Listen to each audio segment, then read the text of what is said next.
I just found out my dead best friend's daughter might be my husband's, and he's saying she probably is, but that it's not what it looks like. I don't even know where to start. The past 6 months have been an absolute train wreck and it only seems to be getting worse. My 33F best friend since elementary school, who I'll call Alice, passed away in February from cancer. She had a 2-year-old daughter who went into the custody of her mom after she passed away, who I'll call Alexis. Last month Alexis showed up on our doorstep unannounced, telling my husband, 36M, he needs to take responsibility for his child and either take custody or start finally paying child support. She says that Alice had told her when her daughter was born who the father was, but didn't want anything to do with him. To answer the inevitable, Alice was a traveling nurse and made a lot of money, which is the only reason I can think of for why she didn't go for child support. During this conversation my husband had the worst panic attack he's ever had, so we had to end the conversation before I could get more details. My husband's story is, I don't even know. He said that Alice's daughter is probably his, but that it isn't what I think. Almost 3 years ago we threw a large housewarming party as we just moved into our dream home, after I finally finished residency and was set to make real money for once. Alice was in town and set to be at the party, but I was called into work before she got there. I didn't get back till after 3 a.m., party was winding down, my husband was passed out upstairs, and Alice had already left the party, which at the time I did find strange as we hadn't seen each other in months, and I thought she really would have wanted to see me as well. My husband claims he woke up in the middle of the night to Alice on top of him, but he passed out again before he could say anything. He claims he never told me because he was worried I wouldn't believe him, which I really don't know if I do.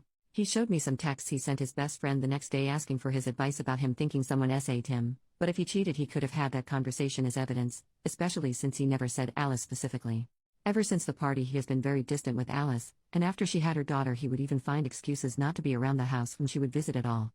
I don't know if that's because he cheated, or if Alice did actually SA him and this was his trauma response? Honestly Reddit, I don't know what to do. I've known Alice since we were children and she had never come across as that kind of person. But I've also known my husband for over a decade and he's not once ever given the inclination of a cheater. He's an attractive guy and I've seen the looks he gets at the gym and he's never even given more than a glance. What the hell should I do?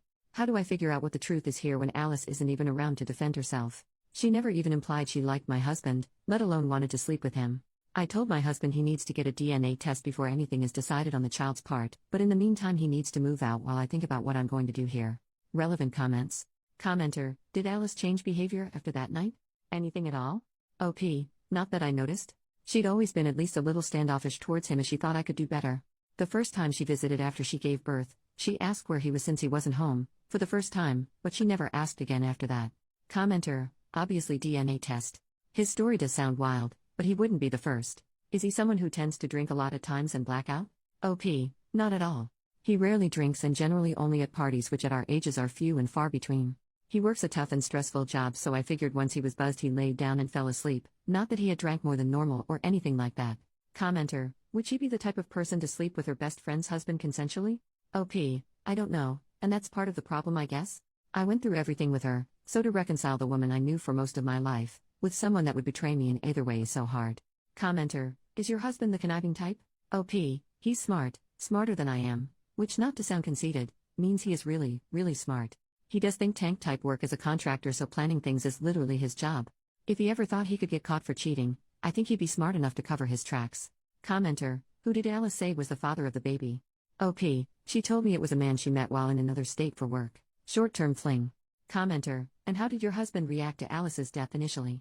Did his response seem normal, or like what you would have expected? OP, I honestly don't know. I was going through a lot at the time, understandably. I didn't notice any changes in him. Commenter, why does he need to move out? Your friend SA'd him, and he even texted his friend the next day. OP, I needed space to think, it's only temporary, for a few days at most. I've been trying to think on this for the past 2 weeks, but it's impossible to do when he's here, as all I can see when I look at him is my best friend. Dealing with her death the first time was hard enough, adding in the new feelings of betrayal, if it was an affair, or betrayal and disgust if it was SA, are making it even harder. Commenter, she would have told you on her deathbed if it was an affair. But she didn't. That only makes sense if she was in the wrong. OP, thank you. I don't know what it is about this part, but it just clicks with me. You're absolutely right. With her level of disdain, if it was an affair she certainly would have told me, if only to separate us, especially on her deathbed. I was in the room with her, holding one of her hands. She obviously took this to her grave, and the only reason she would is if she SA'd him probably. Thank you. Update on the same post. After talking with you guys, I've come to the realization that my husband is being truthful. My best friend SA'd him. Several people pointed out that with Alice not liking my husband, if it was an affair, she would have told me when she was dying, if only to separate us. You're absolutely right. I was there, in the room while she passed. I held her hands for days, we talked about so much. If it was just an affair, she would have told me. But if she essayed my husband, she wouldn't have said a word. That's the type of thing horrible people take to the grave. I've also come to the realization that I made a terrible mistake asking my husband to leave for a few days while I gather my thoughts. Not to make excuses, but losing my best friend to cancer, a long cancer fight at that, was brutal. To say that I was devastated wouldn't do it justice. That it happened only 6 months ago, and I'm still feeling it every day. So to have this thrown on me? It's like I'm losing her all over again. Either she betrayed me and screwed my husband, or she betrayed me and essayed my husband. Not only have I lost her, but now I've lost the good memories, an entire lifetime's worth. It was impossible for me to look at him and not also see her, and be struck with the horror and realization of that loss all over again. I felt I needed to be able to break down, grieve, and think without the fresh wave of loss I got every time I saw him. It was wrong of me to ask him to leave, you're right though, and as of a few minutes ago I've righted this wrong. I called my husband, I apologized, told him I believe him, and begged him to come home. He'll be here in half an hour at most, and I'm going to support my husband the way I know he would have supported me. I've been an off and on Reddit user for several years, and sometimes the advice given on subreddits like these can be a bit hit or miss, but today you guys did good.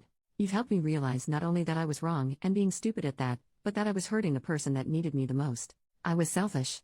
I have no idea what we're going to do as far as the potential daughter is concerned, but I can assure you we'll deal with it together. It's going to take a lot of time, and probably a lot of therapy, to grieve this new loss. I feel numb now, as though I'll never cry again. My best friend essayed my husband, which means she was no friend of mine. She flaunted it, coming to my house, sitting with me, and gabbing. She brought her child here trying to rub it in his face right in front of me. She tortured the man I loved, and I was an unknowing party to it. I feel sick to my stomach over how many times she came over, just to hold it over him. I'm honestly at a loss on how to make that up to him. If you all have any ideas, please feel free to give them to me. I think I'll need all the help I can get. Tomorrow I'm going to take a leave of absence from work, just until we can figure out our next steps and we can get our heads on straight. Thank you everyone. Update, 7 months later. I've received a lot of messages asking for an update, so I've decided to finally sit down and write one out. As you can imagine, after the train wreck that was thrust upon us, this update isn't likely to answer any of your questions, only present a few more. I want to start by telling you all that I love and trust my husband. My reaction to ask him for space to think in retrospect was wrong. But at the time I didn't know what to think. It was a combination of losing my best friend again, and also the fear that I was losing my husband, that sent me spiraling. Again, it was a mistake to ask him to leave, and I did rectify that in the end. Now for the update. As mentioned in the original post, I did take a leave of absence from work, and we spent a long time just being together. Talking, reaffirming our love for one another, and figuring out what to do next. We of course spoke with a lawyer, and my husband was very adamant about not having anything to do with the child, but was willing to offer financial support as needed. So we agreed to do a DNA test immediately to prove paternity, and then go from there. Didn't know you could buy tests on Amazon, but with only a few weeks processing it was the easiest path forward since Alexis lives hours away. To everyone's surprise, Alice's daughter is not my husband.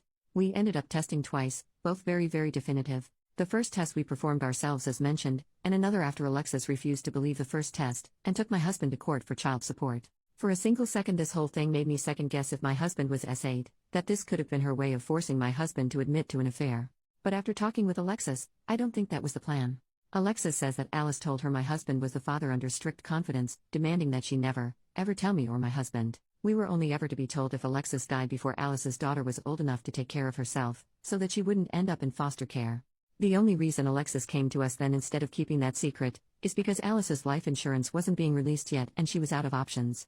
She also felt I should know my husband and her daughter had had an affair. This all reaffirms in my mind that Alice did essay my husband, with the expectation of getting pregnant with his child. She obviously had other partners at the time since one of them fathered her daughter, but no one knows who. It's clear to me that Alice believed it was my husband. I did suggest Alexis upload a sample to Ancestry, see if any matches pop up, but as Alice traveled all over for work I don't know that anything will ever come of that. In truth, I've washed my hands of the situation. Alice did enough damage and I don't particularly plan to be around for any more. My husband and I have gone through a lot of counseling and will likely continue for a while. This whole situation damaged us both, my husband more obviously, and I don't think we'll fully heal for a very long while. To answer a few questions. No, sadly there isn't a hidden diary or text to explain what the hell was going on. My husband and I are not getting divorced. He understands why I reacted the way I did and has been strong when I was weak before. I've spent the past 7 months being strong while he was weak, so we're considering the whole thing even. We are still madly in love, and plan to be together for a long time still. More on this. No, we will not be adopting Alice's child. If she had been my husband's, we would not have been adopting the child. Ultimately I thank Reddit for setting me straight. There was a massive outpouring of support and corrective advice. To say I got a slap in the face would be a descriptive but apt way to put it.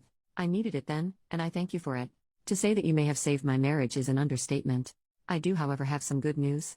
During my leave of absence, while my husband and I rediscovered what makes us love each other the most, I got pregnant. We're expecting our first baby, a girl, in a little over 3 months, and my husband and I are ecstatic. And no, we will not be naming her after my dead ex-best friend.